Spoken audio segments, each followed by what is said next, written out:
दर्शकवृन्द नमस्कार, हम Amit Thakur prime time में अहाँ सबके स्वागत करै छी। आइ के तारीख रहल छै 25 मई 2019। 25 मई विश्वभर विश्व थायराइड दिवस वर्ल्ड थायराइड डे के रूप में मनायल जाइत अछि। वर्ल्ड थायराइड डे के नाम सुनते ई स्वास्थ्य से जुड़ल दिवस भ जाइत अछि। थायराइड के जो यदि बात करी तो एखन विगत 5 साल या 1 दशक कहल जा सकैया ई रोग चर्चा में आयल छै। खास कऽ कऽ पुरुष से बेसी महिला में देखल जाइ छै। एहनो एगो बात चलै छै।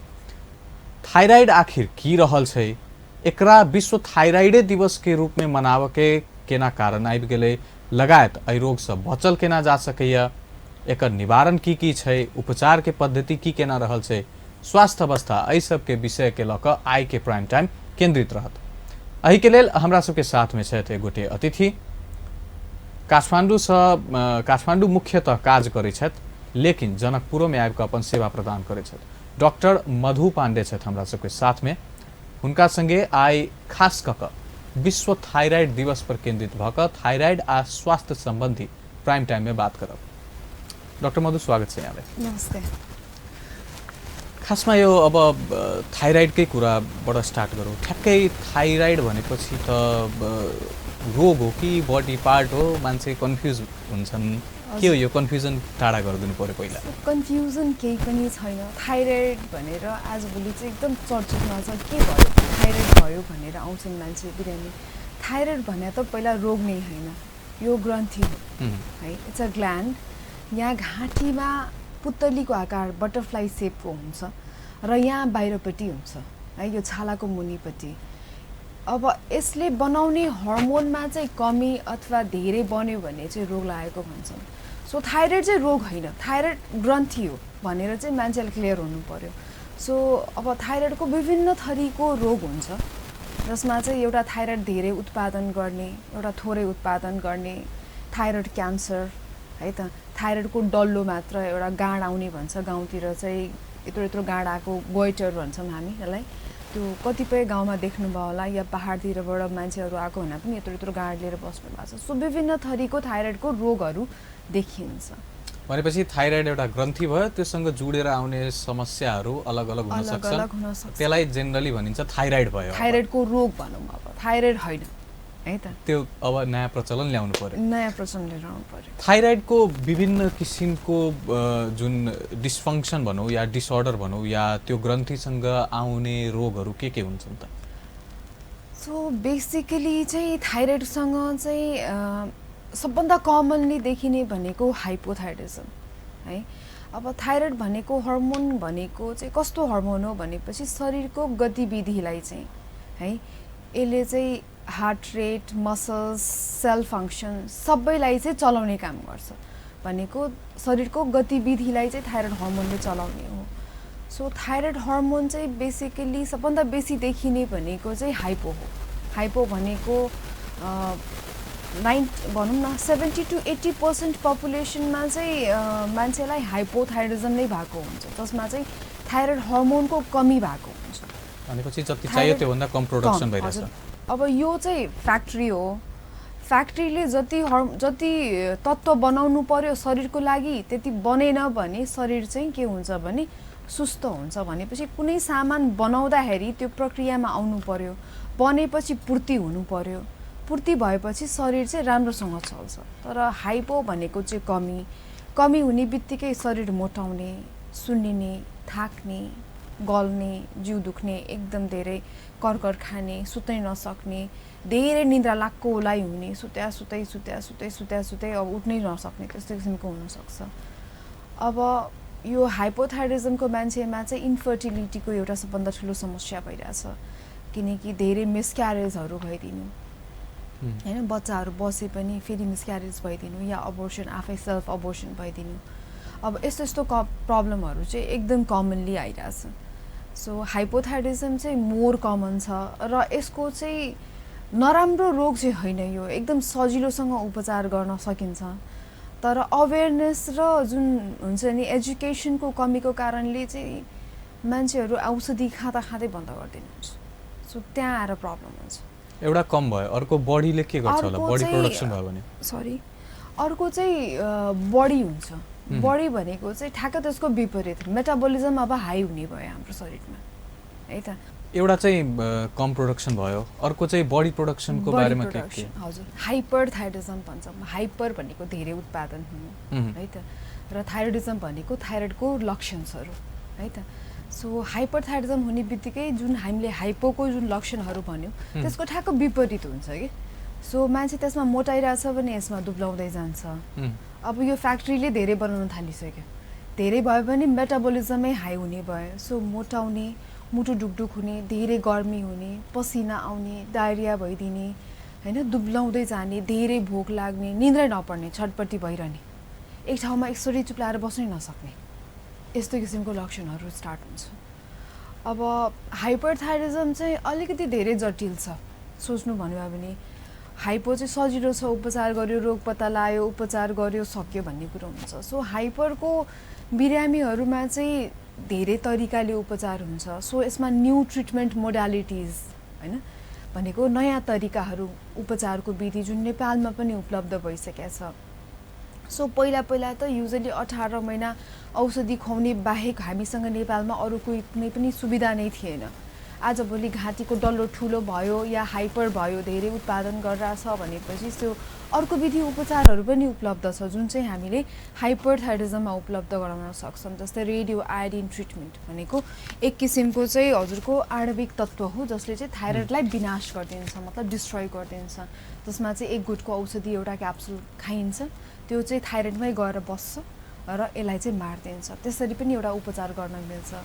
अर्को चाहिँ उपचार हामीले औषधि भनिहाल्यौँ, त्यसबाहेक पहिला थिएन।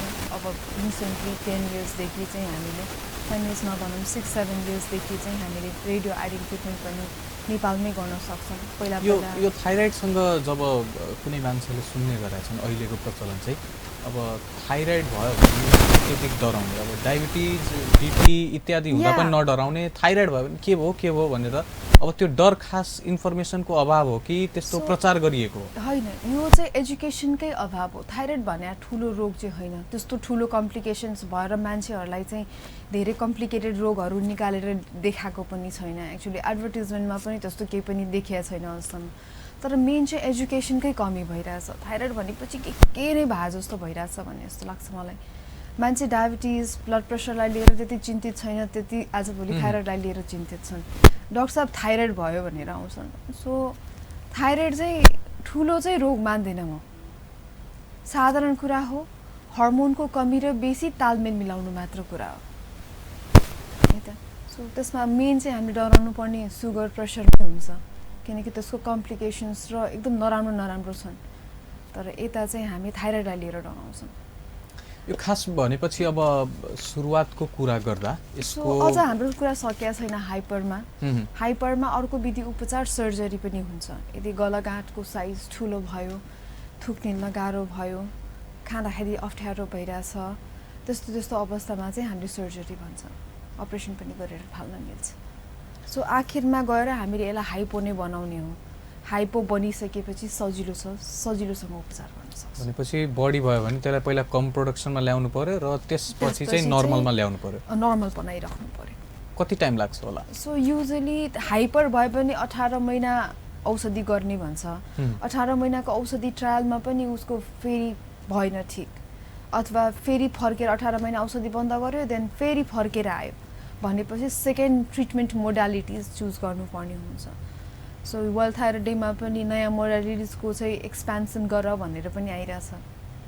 त्यो हेर्दाखेरि चाहिँ हामीले चाहिँ मान्छेलाई अवेरनेस त दिनु पर्यो। You have this choice, it's all your decision. तपाईँलाई के गर्न मन छ होइन, तपाईँलाई कुन चाहिँ सुविधा पर्छ होइन, तपाईँलाई कुन चाहिँ सस्तो पर्छ, कुन चाहिँ तपाईँको लागि राम्रो हो भनेर हामी सबै खुलस्त रूपमा भन्छौँ। सो ट्रिटमेन्ट फेलियरको, ट्रिटमेन्टको अब रिजेक्सनको त्यो सबै पार्टहरू चाहिँ पेसेन्टले आफै डिसाइड गर्छन्। सो त्यो चाहिँ एउटा राम्रो तरिका हुन्छ जस्तो लाग्छ मलाई। So we give the options, यो तरिका छ, हजुरलाई के गर्नु छ त्यही गरिदिने हजुर। कन्फ्युजन हुँदैन। पेसेन्टलाई हामी चाहिँ तपाईँको प्रब्लम के छ, यदि प्रेग्नेन्सी छ भने त्यो अवस्थामा चाहिँ हामी रेडियो आयोडिन गर्दैन, मिल्दैन भन्छौँ। अर्को अवस्था चाहिँ बच्चालाई दुध खुवाइरहेको छ भने मिल्दैन, प्रेग्नेन्सीको भर्खरै प्लानिङ छ भने त्यसमा अवस्थामा पनि रेडियो आइडेन्ट गर्न मिल्दैन। सो त्यही क्राइटेरियाहरू छ। बच्चा घरमा साना साना छ भने त्यसमा पनि गर्न मिल्दैन। सो त्यहाँ पनि हामीले आएर please don't do this treatment भन्छौँ। सो सल्लाह चाहिँ पेसेन्टकै हकमै हुन्छ सबै कुराहरू। So what you need, what is your requirement, what is good for you भनेर सो हामी सबै खुलस्त रूपमा भनिदिन्छौँ। त्यसपछि पेसेन्टले आफै डिसाइड गर्छ। दर्शकबिंद, समय पहले छोटछिन व्यावसायिक विश्राम के बाद हमारा सबके साथ में साथ डॉक्टर मधु पांडे, उनका संगे आए विश्व थायराइड दिवस के अवसर पर थायराइड आ स्वास्थ्य संबंधी चर्चा परिचर्चा जारी रखबे करब। एखन के लेल ब्रेक। व्यावसायिक विश्राम के बाद प्राइम टाइम में फिर से स्वागत करी छी। हम छी अमित ठाकुर आ आई विश्व थायराइड दिवस के अवसर पार कर विशेष अंक लगायल छी प्राइम टाइम के स्वास्थ्य से जुड़ल, खास कऽ ओहि हो में थायराइड से। अही के लेल हमरा सबके साथ में छथि काठमांडू से खास विशेषज्ञ एंडोक्राइनोलॉजिस्ट छथि डॉक्टर मधु पांडे, जनकपुर में सेहो सेवा दै छथि आ ओही अवसर मिलाकर स्टूडियो में बजाकर हुनका संगे बातचीत कर रहल छी। डॉक्टर मधु, विभिन्न कुराहरू गरियो, उपचारको कुराहरू पनि गरियो। अब नेपालमा चाहिँ यसको सुरुवात भन्दाखेरि ठ्याक्कै त भन्न मिल्दैन होला कहिलेदेखि यो रोग आउन सुरु भयो, तर जुन यसको चाप भनौँ त्यो बढ्दो क्रममा होस् या एउटा यसो पोइन्ट होला जहाँबाट हैन अब धेरै पेसेन्टहरू आउन थाले, त्यो कहिलेदेखि छ होला त्यसो अनुमान लगाउन सक्छ? सो सुरुमा म आउँदाखेरि चाहिँ त्यति धेरै बिरामी अवेरनेस थिएन। आजभोलि चाहिँ मेबी हाम्रो प्रोग्रामहरू पनि धेरै चल्छ हैन, कति धेरै डक्टर्सहरूको इन्टरभ्यू आउँछ, थाइरोइडको बारेमा अवेरनेस प्रोग्रामहरू भइरहेछ, ठाउँ ठाउँमा गएर हामीले प्रचार प्रसार पनि गर्छौँ। थाइरोइडको यो हो उस्तो हो। आजभोलि फ्यामिलीमा पनि एकजनालाई देखिएपछि मान्छेलाई हेल्थप्रति अलिकति झुकाव पनि भएको छ। मान्छेले आफूले हेल्थ चेकअप गर्नुपर्छ, एभ्री इयरली गर्नुपर्छ भनेर यो पनि एउटा प्रचलन आइरहेछ। मान्छे everybody is conscious about their health. So हरेक वर्ष मान्छेले हेल्थ चेकअप गराइरहेछन्। सो त्यस कारणले पनि यो बढ्दो चाप देखिरहेको हो। पहिला त जाँच्ने कहाँ चलन थियो र? मान्छेलाई बिरामी भएपछि बल्ल दोहोऱ्याएर लिएर आउँथ्यौँ हामीले हैन। निकै सिरियस भएपछि काठमाडौँ पुग्थ्यौँ हैन। आजभोलि त हरेक मान्छे जाँचिरहेछ। भनेपछि हस्पिटल पुग्ने ट्रेन्ड बढेपछि चाप बढ्यो भनेर त्यो त्यसो देखियो भन्नु पर्ला, किनकि जाँच्ने मेथड बढेछ, जाँच्ने मान्छे बढेछ, पपुलेसन बढेछ, जाँच्ने तरिका पनि सजिलो भएको छ। पहिला भन्दा यो जाँच्ने जुन कस्ट छ त्यो पनि कम भएको छ नि त। पहिला it was very expensive. Thyroid भनेपछि त rarely doctors use to test है त। पहिला त एकदम साह्रै महँगै नै हुन्थ्यो होला। अहिले अब भ्याली भन्दा बाहिरको कुरा गरौँ भनेपछि, भ्याली भनेपछि काठमाडौँ भ्याली, त्यसको बाहिर चाहिँ कतिको यो उपचारको फेसिलिटिजहरू देख्नु भएको छ तपाईँले कि भ्याली सेन्ट्रिक नै भएको छ अहिले पनि? होइन, भ्याली सेन्ट्रिकको लागि चाहिँ हामीले हाइपो त जहाँ पनि सजिलैसँग उपचार गर्न सक्छौँ, बिकज यसमा एउटा मात्र औषधि छ, त्यसको डोज तालमेल सबै ठिकठाक मिलाएर राख्नुपर्ने हुन्छ। अर्को चाहिँ हाइपरको लागि चाहिँ हामीले पेसेन्टलाई यो विधिहरू छ, तपाईँलाई चाहिँ कुन सजिलो हुन्छ, तपाईँको लागि कुन सुटेबल छ भनेर हामीले उसलाई सल्लाह दिन्छौँ। यदि सुकाउने विधि नै रेडियो आयोडिन नै गर्नुपर्छ भने त्यो केसमा चाहिँ हामीले उता काठमाडौँ बोलाउँछौँ। या सर्जरी नै गर्नु पर्यो भने थाइरोइड सर्जन त आई डोन्ट थिङ्क जनकपुरमा छन् हैन। They don't do any thyroid surgery, यहाँ त हुँदैनन् है त। अब थाइरोइड क्यान्सर भएर यहाँनिर कतिजना बिरामीहरू पनि हामीले फेला पारेछौँ, थाइरोइड क्यान्सर पनि भएको। सो त्यस्तो बिरामीलाई त मैले यहाँनिर सर्जरी गर भनेर पठाउन मिलेन, कसलाई पठाउँ हैन। अब त्यो पनि एउटा प्रब्लम छ। सो त्यस्तो बिरामीहरूलाई चाहिँ हामी काठमाडौँ बोलाउँछौँ। या धेरै वर्षदेखि नै थाइरोइड हाइपरमै अवस्थामा बसिरहेछ भनेपछि काठमाडौँ आउनुहोस् र उपचार गरेर जानुहोस् भन्छौँ। सजिलैसँग छ, एक दिनको उपचार हुन्छ, एउटा औषधि खाइन्छ, घर गइन्छ, सक्यो। भनेपछि खास एक किसिमको लागि भ्याली बाहिर पनि छ र एक किसिमको लागि चाहिँ भ्याली पुग्नुपर्ने अवस्था।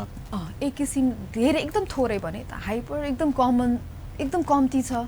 हाइपो छ्याकै छ, सबैजना सबै घर परिवारमा every family members have thyroid, hypothyroidism भन्छन् कि।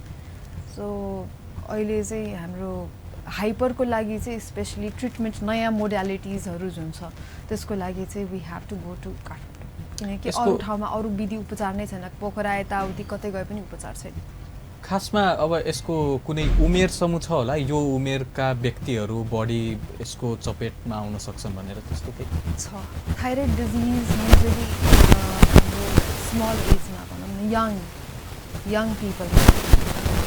सो मेबी हजुरको second decade of life 20s मा चाहिँ मोस्ट कमन छ र आफ्टर 50s है त 50 वर्ष 50 वर्ष नागिसकेपछि युजली आफ्टर मेनोपज हैन त्यतिखेर देखिन्छ या आफ्टर प्युबर्टी भइसकेपछि पनि देखिन्छ सो यङ उमेरमा र आफ्टर 50s दुईटा अवस्थामा चाहिँ मोर कमनली देखिन्छ भनेपछि सुरुवात भयो त्यसपछि 20s र लास्टमा गएर 50 भन्दा पछि र खासमा यो जुन सुरु छ नि कि महिलाहरू बढी चपेटमा आउने गरे कतिको सत्य रहेछ यो द्याट इज द ट्रुथ एकदम सही हो त्यो कुरा किनकि यसमा चाहिँ किन यस्तो भइरहेछ भनेर सोच्दाखेरि चाहिँ यसमा केटी मान्छेहरूमा अटो इम्युन डिजिजहरू हुने चान्सेस